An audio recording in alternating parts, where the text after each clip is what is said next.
প্রথমেই বলতে হয়, চেঙ্গিস খান ছিল ইতিহাসের দ্বিতীয় বৃহত্তম সাম্রাজ্যের প্রতিষ্ঠাতা।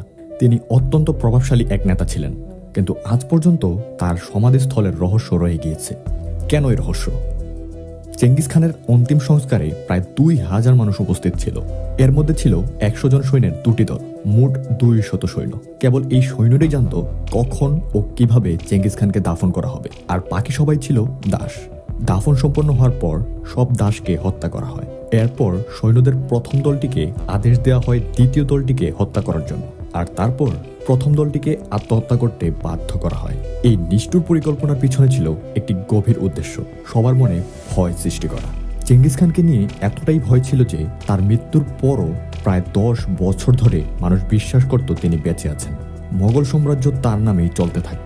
সবাই ভাবত চেঙ্গিস খান হয়তো লুকিয়ে সবকিছুই দেখছেন।